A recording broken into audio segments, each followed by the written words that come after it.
Hello student, સ્વાગત છે Jawahar નવોદયની YouTube channel ચેતનની ક્લાસીસમાં.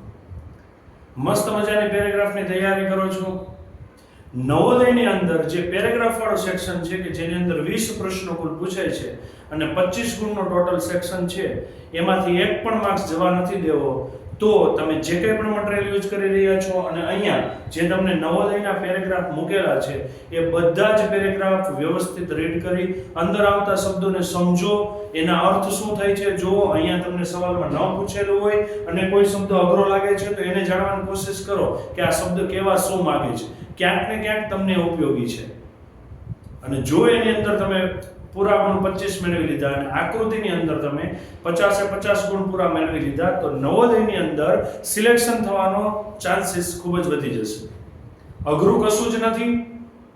આપણે એવું લાગે છે કે સિલેક્શન રેશિયો ઓછો હોય, ખાસ કરીને સિટીના વિદ્યાર્થીઓને એવું લાગે છે કે આપણને તો બહુ જ ઓછી સીટ મળશે, આમાં સિલેક્શન જ શક્ય નથી. પણ એવું નથી. પ્રોપર અને યોગ્ય દિશામાં મહેનત કરશો, વ્યવસ્થિત રીતે તૈયારી કરશો અને જેટલી બને એટલી શક્ય તો પ્રેક્ટિસ વધારે કરશો અને સવાલને સમજીને પછી જવાબ લખશો તો સિલેક્શન પાક્કું છે. કરીએ શરૂ. 29મો પેરેગ્રાફ, જીવન ટકાવી રાખવા માટે પાણીનું મહત્વ. આપણે બધા જાણીએ છીએ આપણું જીવન જો ટકી રહ્યું હોય તો પાણીના લીધે છે. પાણી વગર કશું જ શક્ય નથી. આપણે રસોઈ છે, આપણે જે કંઈ પણ વસ્તુ બનાવીએ છીએ, આપણે જે કંઈ પણ ધંધા રોજગાર છે એ ક્યાંક ને ક્યાંક તો પાણી ત્યાં સંકળાયેલું છે. પાણીનો ઉપયોગ ક્યાં ક્યાં થાય? જો રસોઈમાં, નાહવા અને પાણી પીવામાં, વનસ્પતિ અને છોડ ત્યારે જ ઉગે કે આપણે જ્યારે એને પાણી આપીએ છીએ. પ્રાચીન કાળથી કોઈ રાષ્ટ્રના ઇતિહાસમાં જ નહીં પરંતુ ધર્મ, પ્રાચીન ઇતિહાસ અને કલામાં પણ પાણીએ મહત્વની ભૂમિકા ભજવી છે. કોઈ પણ જૂના સમયમાં કોઈ દેશ છે, રાષ્ટ્ર છે, એના ઇતિહાસમાં નહીં કોઈ ધર્મ જો ટકેલો હોય તો એ પાણીના લીધે છે. કોઈ પ્રાચીન ઇતિહાસ હોય તો પણ, કળા હોય કોઈ પણ તો પણ પાણીએ જ મહત્વની ભૂમિકા ભજવી છે. પાણી જે સિટીની અંદર, જે શહેરોની અંદર, જે રાજ્યની અંદર સૌથી મોટી નદીઓ જાય છે એ રાજ્યો સૌથી વિકસિત થયા છે. આપણા ગુજરાતની જ વાત કરીએ તો સુરત છે, તાપી નદીના કિનારે વિકસેલું છે. જો તાપી નદી જ ન હોત તો આટલો વિકાસ ન થયો હોત. અમદાવાદ છે, સાબરમતી નદીના કિનારે વિકસેલું છે. સાબરમતી નદી જ ન હોત તો અમદાવાદ આટલું વિકસિત ન થયું હોત. વડોદરા છે, વિશ્વામિત્રી નદીના કાંઠે વિકસેલું છે. વિશ્વામિત્રી નદી જ ન હોત તો વડોદરાનો વિકાસ ન થયો હોત. અને બીજા એવા ઘણા બધા પાણીના સ્ત્રોતના ઉદાહરણો છે કે જેના લીધે એ સિટી, એ શહેર, એ ગામ કે કોઈ પણ સ્થળ છે એ વિકસિત થયું. અને બેસ્ટ ઉદાહરણ છે રાણકી વાવ, પાટણનું, જેનો ફોટો આપણે 100ની નોટ જે છે એની અંદર મૂકેલો છે. એ પાટણની રાણી ઉદયમતીએ એના પતિની યાદમાં જે વાવ બંધાવેલી છે એનો ખાસ ઉપયોગ તો પાણી માટે જ થતો હતો, પાણીને સંગ્રહિત કરવા માટે. તો કોઈ પણ ધર્મ છે, ઇતિહાસ છે કે કળા છે, પાણીએ મહત્વની ભૂમિકા ભજવી છે. સૌપ્રથમ રોમવાસીઓએ તેમના નગરોના વિકાસ માટે પાણી પહોંચાડવા જળ પ્રણાલીનો ઉપયોગ કર્યો હતો. સૌપ્રથમ પાણી ક્યાંક એક જગ્યાએથી બીજી જગ્યાએ પહોંચાડવાની શરૂઆત કોઈ કરી હોય તો એ દેશ છે રોમ, અને રોમના નિવાસીઓ એટલે એને કહેવાય રોમવાસીઓ. પ્રાચીન કાળમાં લોકો સમજતા હતા કે પાણી એ ઈશ્વરની ભેટ છે. લોકો જૂના સમયમાં એવું સમજતા હતા કે પાણી છે એ ભગવાને આપેલી ભેટ છે, ગિફ્ટ છે. હા, તો હવે જેમ જેમ એજ્યુકેશન વધતું જાય એમ આપણે ભગવાનમાંથી વિશ્વાસ ઉગતો ગયો છે. આપણે પાણીનો બગાડ કરીએ છીએ, મન ફાવે એમ પાણી વાપરીએ છીએ, નથી જોઈતું એ પાણીને વેસ્ટ કરી નાખીએ છીએ. એવું ન થાય એ આપણે જોવું પડશે, કારણ કે એ તો સ્વર્ગમાંથી પડે છે. અને વૈજ્ઞાનિકોએ પણ સ્પષ્ટ કરી દીધું કે પાણી કેવી રીતે બાષ્પીભવનથી વરસાદ આવે છે. વૈજ્ઞાનિકોએ પણ તે સ્પષ્ટ કરી દીધું છે. બીજું કે પાણી સ્વર્ગમાંથી પડે છે એનો અર્થ શું થયો? કે પાણી આકાશમાંથી આવે છે, આકાશમાં, અને આપણે સ્વર્ગ એટલે આપણે લગભગ એમ જ કહીએ ઉપર જ છે બધું. અને વૈજ્ઞાનિકોએ સ્પષ્ટ કરી દીધું જે જગ્યાએ નદી છે, સૂરજની ગરમીના લીધે પાણી તપશે, એ પાણી વરાળ બનીને ઉપર જશે, વરાળ ભેગી થઈને વાદળ બનશે અને વાદળમાંથી પાછું પાણી નીચે આવશે. તો પાણીનો આ જે પ્રક્રિયા થઈ, બાષ્પીભવનથી વરસાદ આવવાની પ્રક્રિયા છે. મનુષ્યને બાદ કરતા બધા જ પ્રાણી જીવન માટે પાણીનું મહત્વ સમજે છે. આપણે જ એક નથી સમજતા. બાકી સિંહને પાણી પીવું છે, ગાયને પાણી પીવું છે, કોઈ પણ બીજા પ્રાણીને પાણી પીવું છે, અને પોતાની જરૂરિયાતનું કંઈ પાણી છે તે એટલું જ યુઝ કરશે. આપણે તો સંગ્રહિત કરી રાખીએ, નથી જોઈતું એ પાછું વેસ્ટ કરીએ, ઢોળીએ, નળ શરૂ રાખીએ, બ્રશ કરતા કરતા નળ શરૂ હોય, નાવા ગયા હોય ત્યારે ડોલમાંથી પાણી બહાર જાય છે, છતાંય કોક આપણો શરૂ છે. એવું ન થવું જોઈએ. મનુષ્યને વાત કરતા તો બધા જ પ્રાણીઓ મહત્વ સમજે છે.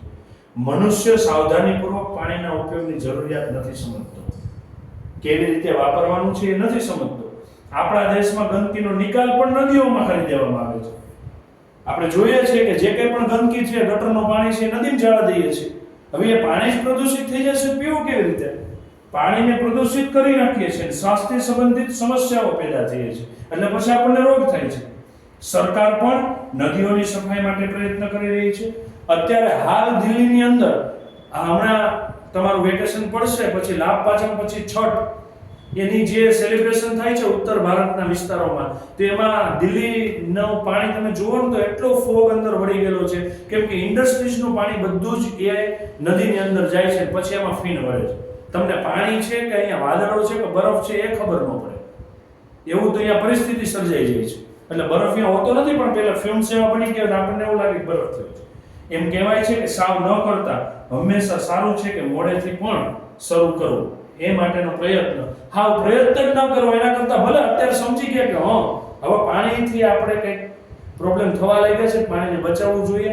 ખાસ કરીને બાળકો, આપણે ક્યાંય જઈએ છીએ ત્યારે નદીમાં કચરો ન ફેંકાય એનું ધ્યાન રાખવાનું છે. રસ્તા પર પણ કચરો ન ફેંકવાનો. ડસ્ટબિનનો યુઝ કરો. કાર કે બાઇકમાં છીએ તો આપણા પોકેટ કે જે કંઈ પણ વસ્તુ થેલી જેવું નાનું છે એમાં ભરી રાખો. જ્યાં ડસ્ટબિન આવે, પેટ્રોલ પંપ પાસે આપણે કાર કે બાઇકની અંદર પેટ્રોલ ભરાવવા માટે ઊભા રહીએ છીએ ત્યારે આપણા પપ્પા જે પેટ્રોલ ભરાવતા હોય ત્યારે આપણે ડસ્ટબિનમાં કચરો ફેંકી દઈએ. રસ્તોય બગડતો અટકી જશે, પાણી બગડતું અટકી જશે. આટલું કરજો બાળકો. ચલો પ્રશ્નો જોઈએ. નીચેનામાંથી પ્રાચીનનો વિરોધી. પ્રાચીન એટલે શું? જૂનું, પહેલાના સમયનું. વિરોધી કોણ? તો જૂનું એ તો એના જેવો જ શબ્દ થયો ને. જૂનું એ તો એના જેવો જ શબ્દ થયો. પછી વર્તમાન સમયનું તો અત્યારનું થયું ના. પ્રાચીન એટલે પ્રાચીન સમયનું, પારંપરિક બે શબ્દ છે. ચલો કયો શૂટ થશે એની અંદર? બે શબ્દ છે. વર્તમાન સમયનું, પારંપરિક તો એ જૂનું જ થાય, પ્રાચીન સમયનું તો એ જૂનું થાય. તો પ્રાચીનનું વિરોધી તો અત્યારનું, અત્યારનું એટલે હાલના સમયનું. તો જવાબ કયો આવશે? સી, વર્તમાન સમયનું.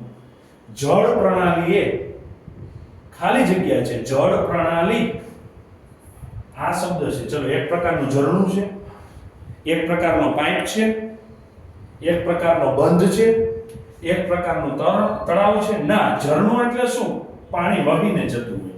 પાઇપ એટલે એમાંથી પસાર થઈને જતું હોય. એક પ્રકારનો બંધ એટલે તમે અહીંયા આડું પાણીને આડું કંઈક વસ્તુ બાંધી દીધી છે. તળાવ એટલે પાણી અહીંયા સંગ્રહિત થયેલું હોય.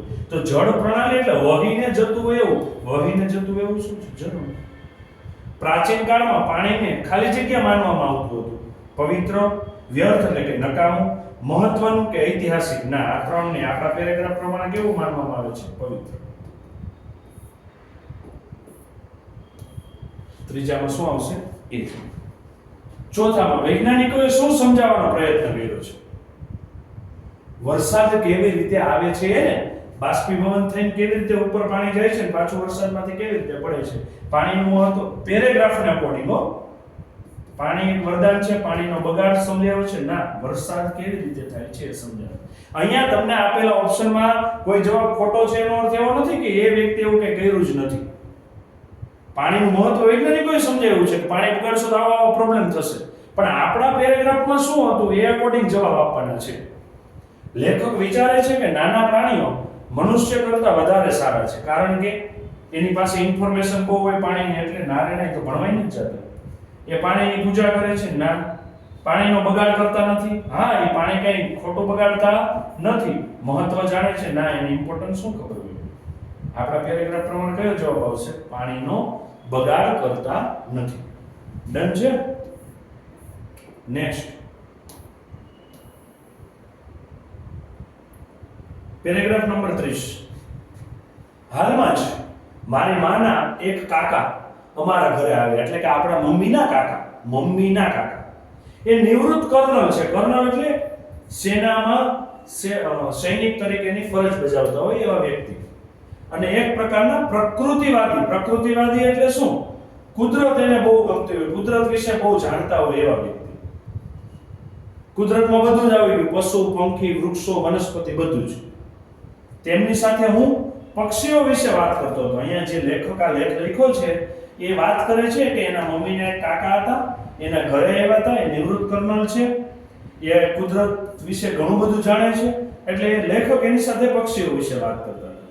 એમાંથી એને એક રસપ્રદ વાર્તા સંભળાવી. એક આ મજા આવે ને, રસ પડે ને એવી. શું છે વાર્તા? ચલો વાંચીએ આપણે. કલકત્તામાં તેમના બગીચામાં એક હરિયાળું મેદાન છે, જેની એક તરફ ઊંચા વૃક્ષો છે. એના અંકલ બોલે છે, એના મમ્મીના અંકલ બોલે છે કે કોલકાતા સિટી જે છે એમાં એક બગીચો છે, બગીચામાં એક હરિયાળું મેદાન છે અને એની એક બાજુ બહુ ઊંચા વૃક્ષો છે. આ વૃક્ષ એટલા ઊંચા છે કે ન એની છાયામાં ઘાસ ઉગે કે ન ફૂલ ઉગે. એટલે એણે નક્કી કર્યું કે આપણે એને કાપી નાખવા છે. છાંયો જ ન થાય, તડકો રહેતો એટલે ઘાસે ન થાય અને ન તો એનું ફૂલ થાય, એનો છાંયો ઓછો આવે છે. કોઈને ખબર ન પડે એમ વૃક્ષ પરથી કાગડાને એક જોડા પોતાનો માળો નિર્મિત કરેલો હતો. એક જોડા એટલે કાગડાની એક જોડી, કાગડો અને કાગડી બે હતા.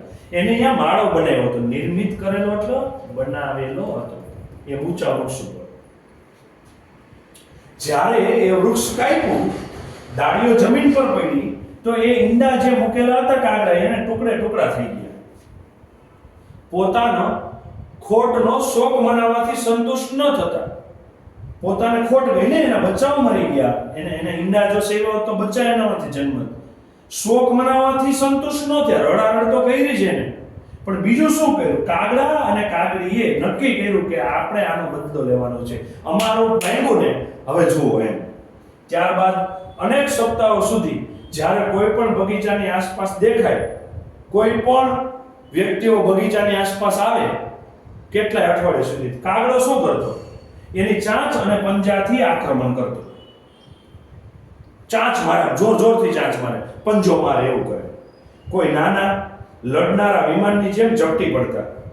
આનાથી ક્યારેક તો લોહી નીકળતું. ઓલા નાના વિમાન કેમ યુદ્ધ ચાલુ થતું એમ કરીને આવતા હોય, એવી રીતે આ કાગડો ફટ કરતી ચાંચ મારે, પંજાથી આમ તમને આમ તમારા ઉપર હુમલો કરી દે. અને ક્યારેક તો એવું થાય કે લોહી નીકળે એવું કરી નાખે. આવું એ કાગડાઓ કરવા લાગ્યા.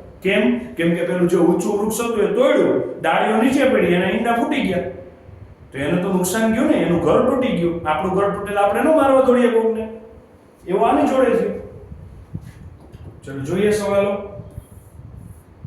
એટલે આપણે જે કંઈ પણ જગ્યાએ વૃક્ષો કાપીએ અંદર જોવાનું કંઈ કોઈનું માળો બનાવવાનો નથી ને, કોઈ પક્ષીનો તકલીફ થઈ જશે. એ બિચારા ક્યાં રહે?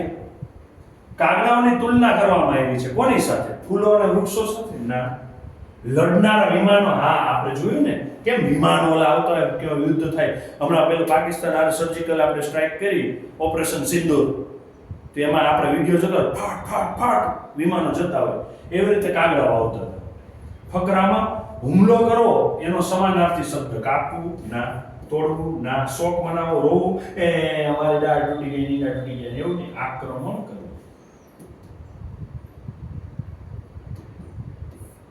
ત્રીજો સવાલ, કાકા પ્રકૃતિવાદી હોવાને કારણે શું કરતા હતા? તેમણે વૃક્ષો કાપી નાખ્યા હતા, તેમને કાગડાઓ પર આક્રમણ કર્યું હતું, તેમને બગીચામાં ફૂલ પસંદ નહોતા? ના, એવું તો કઈ નહોતું. અને તેમને કાગડાઓ વિશે વાત કરી હતી? હા, કાગડાઓ વિશે તો વાત કરી હતી. તો જવાબ કયો આવશે હવે? તો કાકાના પ્રકૃતિવાદી હોવાને કારણે શું થયું? આમાંથી શું થયું? વૃક્ષો કાપી નાખ્યા, એવું કઈ થયું? કાગડાઓએ આક્રમણ કર્યું, એવું કઈ થયું? બગીચાને ફૂલ પસંદ નહોતા, એવું કઈ થયું? કાગડાઓ વિશે કાકા વાત કરતા હતા? હા, પ્રકૃતિવાદી હોય તો એને ખબર હોય ને, આપણે ખબર જ ન હોય કાગડા બેઠા છે કે નથી બેઠા. કાગડાઓ વિશે વાત કરી. બનાવ્યાના માટે ફકરામાં શબ્દ કયો છે? મેં અહીં તમને ફકરો વાંચતા હતા ત્યારે જ નિર્મિત શબ્દ ઉપર રાઉન્ડ કર્યો, ખબર છે શું આવશે? બનાવવું એટલે નિર્મિત, નિર્માણ કરવું. કાકાએ વૃક્ષોને કાપવાનું વિચાર્યું. શું કામે? કે છોડવાઓને વધવા માટે પર્યાપ્ત તડકો નહોતો, કાગડાથી પરેશાન થઈ ગયા હતા એટલે પ્રકૃતિવાદી હતા અને વૃક્ષો કાપવા હતા, એવું વૃક્ષો ઘણા ઊંચા થઈ ગયા હતા, એટલે તો કાકાએ શું નક્કી કર્યું? જે પેલા વૃક્ષો, જે ઊંચા વૃક્ષો હતા એના છાયામાં કઈ ઉગતું જ નહોતું, પેલું ઘાસે નહોતું ઉગતું કે ફૂલો નહોતા ઉગતા, તો પછી કાપવા જ પડે એમ હતા. તો છોડવાને વધવા માટે પૂરતો તડકો જ નહોતો આવતો, પર્યાપ્ત તડકો જ નહોતો, એવું કહેવા માંગે છે. કાગડાથી પરેશાની હતી, એવું કહેવા માંગે છે. પ્રકૃતિવાદી હતા એટલે છોડવાને વધવા માટે પૂરતો તડકો નહોતો, એટલે શું નક્કી કર્યું એને? એ ઊંચા વૃક્ષો કાપી નાખવાનું. નેક્સ્ટ પેરેગ્રાફ નંબર 31, નાનો એવો પેરેગ્રાફ છે. પર્યટન એટલે શું થશે? પ્રવાસ, ફરવું. પ્રવાસથી શું થાય? મનોરંજન થાય, મજા આવે, અને શૈક્ષણિક કંઈક જાણવાય મળે, એવું બંને હોય છે. તેને હંમેશા શિક્ષાનું મહત્વપૂર્ણ અંગ માનવામાં આવે છે. શિક્ષાનું એટલે કે શિક્ષણનું. ભણતરમાં એક વસ્તુ પ્રવાસ પણ છે. તમને સ્કૂલેથી એમ કે પ્રવાસ જવાનું છે, દિવાળી પછી લગભગ સ્કૂલો પ્રવાસ આયોજિત કરશે, તમને કેટલું એક્સાઇટમેન્ટ હોય કે હા અહીંયા જવું છે આપણે, હું આ કપડાં પહેરીશ, આવી બેગ લઈ જઈશ, આ નાસ્તો લઈ જઈશ, હું મારા ફ્રેન્ડ ભેગો અહીંયા બસમાં આ સોફામાં બેસીશ, આ જગ્યાએ મારી બાજુમાં આ જ ફ્રેન્ડ બેસશે. આપણે કેટલા એક્સાઇટેડ હોય છે. અને બીજું, તમે જે પ્રવાસે ગયા હો છો ત્યાં તમે કંઈક જોયું છે, ત્યાંથી કંઈક જાણ્યું છે, ત્યાંથી કંઈક તમને માહિતી મળી છે, તો એ તમને યાદ રહે ને. એને બદલે ચોપડીમાં આપ્યું તમને એમ થાય આવું બધું હું દે છે અમને ભાગો કરવાનું, અમારે જ ભાગો કરવાનું. એને બદલે પ્રવાસમાં કેવું યાદ રહી જાય. તમને ક્યાંક લઈ ગયા હોય પ્રવાસમાં, ત્યાં તમને બતાવ્યું હોય કે હા આવું છે. દાખલા તરીકે અમદાવાદનું સાયન્સ સેન્ટર છે, સુરતનું સાયન્સ સેન્ટર છે, મોઢેરાનું સૂર્ય મંદિર છે, કચ્છનું રણ છે, સરદાર સરોવર ડેમ છે. પ્રવાસના તો કેટલા બધા સ્થળો આપણી પાસે છે, આબુ અંબાજી છે. આ બધું પાછું આપણે ભણવામાં આવે છે. ધોરણ 10 ના સામાજિક વિજ્ઞાનમાં એવું આવે છે કે ભાદરવી પૂનમનો મેળો ક્યાં ભરાય? તો અંબાજી. હવે અંબાજી વિશે આપણે સાંભળ્યું છે, પ્રવાસે ગયા હોય ખબર પડે, જ્યારે વાંચતા હોય ત્યારે આપણે પહેલા પ્રવાસે ગયા હતા ને ત્યારે આવ્યું હતું અંબાજી. તો આપણને એ પણ સમજાવે છે. એટલે ભણતરમાં પ્રવાસ જરૂરી છે. યુરોપમાં કોઈ નવયુવકને ત્યારે જ પૂર્ણ શિક્ષિત માનવામાં આવે છે જ્યારે યુરોપના ઘણા બધા દેશનો પ્રવાસ કરી ચૂક્યો હોય. આપણે જે વેસ્ટર્ન કન્ટ્રી છે, ફોરેનના દેશો, ત્યાં કોઈ પણ વ્યક્તિને ત્યારે જ પૂરેપૂરો ભણેલો માનવામાં આવે જ્યારે વ્યક્તિ ઘણા બધા દેશનો પ્રવાસ કરી ચૂક્યો હોય. ગાંધીજી જ્યારે આફ્રિકાથી ભારતમાં આવે છે ત્યારે એ ગોપાલકૃષ્ણ ગોખલેને મળે છે અને એવું નક્કી કરે છે કે મારે અહીંયા આફ્રિકાની જેમ સત્યાગ્રહ કરવો છે, ભારતના લોકોને મારે અંગ્રેજોથી આઝાદી અપાવવી છે. તો ગાંધીજી નક્કી કરે છે કે હું આઝાદી અપાવવાની શરૂઆત કરું ને અહીંયા સત્યાગ્રહ શરૂ કરું. થાય છે એવું કે ગોપાલકૃષ્ણ ગોખલે એને સલાહ આપે છે કે સત્યાગ્રહ શરૂ કરતા પહેલા, અંગ્રેજો સામે લડત શરૂ કરતા પહેલા આખા ભારતમાં ફરો.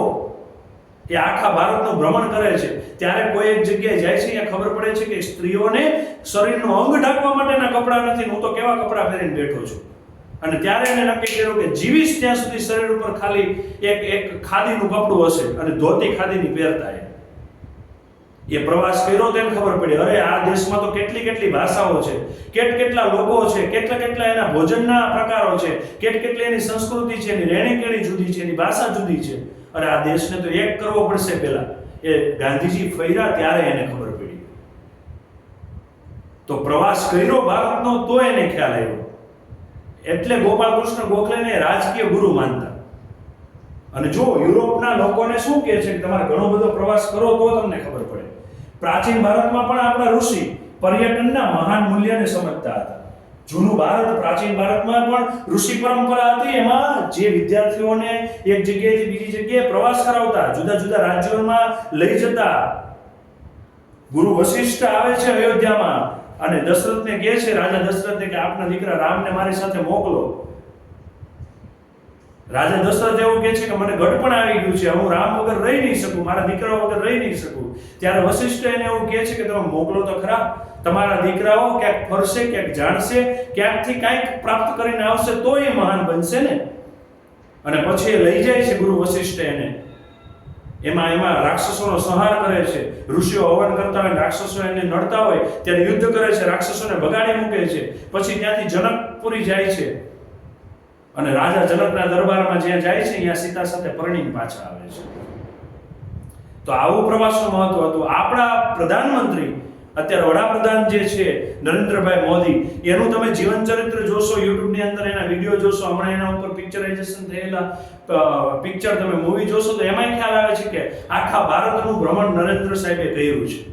મોદી સાહેબે આખું ભારત ફેર્યા છે, એટલે આટલો એનો સ્પીચ પાવર છે, એટલે આટલું બધું ભારત વિશે જાણે છે. એટલે ભારત વિશેનું એક એક મહત્વ આપણને સમજાવી શકે છે. કોઈ રાજકીય પાર્ટી સાથે મારે લેવા દેવા નથી. અને હા, કોંગ્રેસની અંદર પણ હમણાં જ રાહુલ ગાંધીએ ભારત જોડો યાત્રા કરેલી હતી અને એના આધારે આપણે જોઈએ છે કે કેટલું બધું એને સરસ કામ કર્યું છે. લોકોના પ્રશ્નો સાંભળતા થયા છે, લોકો શું પીડા ભોગવી રહ્યા છે એ જોવે છે. સરકાર તો જેની બને એની, પણ કોઈ પણ આપણે બાળકો મોટા થઈને પણ શક્ય તો પૈસા બચાવીને પણ ફરવા જવું, જેનાથી જાણકારી નવી મળે. પપ્પાને કેવું વ્યસન થોડાક ઓછા કરે, એમાંથી જે પૈસા બચે એમાંથી ફરવા જવું. તેઓએ આના બધા માટે પવિત્ર કાર્ય બનાવી દીધું, જેથી તેઓ ભારતના જુદા જુદા ભાગોમાં આવેલા તીર્થ સ્થાનોમાં ફરતા. આનાથી ભારતીયોમાં એકતાની ભાવનાને પ્રોત્સાહન મળતું. આપણે જુદી જુદી જગ્યાએ જાય તો ખબર પડે કે આ જગ્યાએ આ ભગવાન છે, આ જગ્યાએ આ તીર્થ સ્થાન છે. આપણે ભારતીયો હિન્દુ ધર્મમાં ચાર ધામની યાત્રા કરવાનો રિવાજ છે ને. હરિદ્વાર છે, ઋષિકેશ છે, ત્યાં જઈએ છીએ, ત્યાંની પરંપરાઓ જોઈએ છીએ, ત્યાં આપણે જઈએ, ગંગાના કિનારે બેસીએ, કેટલી મગજને શાંતિ મળે છે. તો આ ફરવા જવાથી આપણને ખ્યાલ આવ્યો છે, તીર્થ સ્થાનોમાં ફરતા, અને એનાથી ભારતીયોની એકતા વધતી, લોકો સાથે કોમ્યુનિકેટ કરી શકીએ, આપણે મહેમાન ગણતા. આપણે અહીંયા કોઈ આવે આપણે એને મહેમાન ગણીએ, આપણે ક્યાંક જઈએ તો એ લોકો આપણને મહેમાન ગણે, આપણી સેવા કરે, આપણને સારી રીતે રાખે, આપણે એની સંસ્કૃતિઓ જોઈ, એમાં સારું શું છે એ જોઈએ.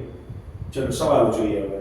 જો કોઈ વાસ્તવિક શિક્ષા પ્રાપ્ત કરવા માંગે તો તેના માટે એને શું કરવું મહત્વપૂર્ણ છે? પર્યટન પ્રવાસ. નીચેના આપેલા શબ્દોમાંથી મનોરંજકનો સમાનાર્થી શબ્દ શું છે? મનોરંજક એટલે શૈક્ષણિક, રોમાંચકકારી, થકાવટવાળું કે દ્રશ્યાવલંબન. રોમાંચકકારી, મનોરંજન એટલે શું? મજા આવે એવું. આપણે મજા આવે ને ફરવા ગયા હોઈએ. સ્થળોની યાત્રા કરવી, પ્રાચીન ભારતમાં પવિત્ર સમજાવવામાં આવતું હતું. કયા સ્થળોની યાત્રા કરવી? તીર્થ સ્થળોની, પ્રશિક્ષણ, શહેરી કે વ્યાપારિક સ્થળોની. તો તીર્થ ક્ષેત્ર પવિત્ર સમજતા હતા ને આપણે, તીર્થ ક્ષેત્રોની.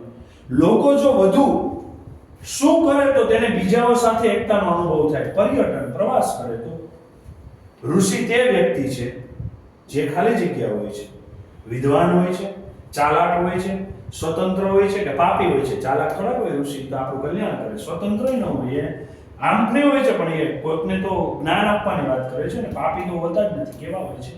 વિદ્વાન હોય છે. ક્લિયર છે? આટલા મસ્ત મજાના પેરેગ્રાફ છે. કાંઈક પેરેગ્રાફ વાંચશો તો કંઈક નવું જાણવા મળેલું છે. ક્લિયર છે? નેક્સ્ટ પેરેગ્રાફ થી બાકી રાખશું આપણે 32મા પેરેગ્રાફ થી. મળીએ નવા લેક્ચરમાં નવા વિડીયો સાથે. ખાસ કરીને જે બાળકો વિડીયો જોઈ રહ્યા છે, ધોરણ 5માં બાલાચડીની પરીક્ષાના ફોર્મ ભરવાના સ્ટાર્ટ થઈ ગયા છે. 30 તારીખ છેલ્લી છે, 31 ફી ભરવાની તારીખ છેલ્લી છે. જે કોઈ પણ વિદ્યાર્થીઓને બાકી હોય ફોર્મ, એ વહેલાસર તમે પૂરા કરજો ફોર્મ ભરવાના. અને ખાસ એની માહિતીનો વિડીયો આપણી જ આ યુટ્યુબની ચેનલ્સની અંદર મૂકેલો છે, એકવાર શાંતિથી જોઈને પછી ફોર્મ ભરવા. લિંક શેર કરજો. વેકેશનનો સમય છે, આકૃતિ અને પેરેગ્રાફ વાળા પ્રશ્નો તમે ઝડપથી સોલ્વ કરજો, જેથી કરીને તમારા માર્ક્સ કટ ન થાય. મળીએ નવા લેક્ચરમાં નવા વિડીયો સાથે. ત્યાં સુધી ટાટા, બાય બાય.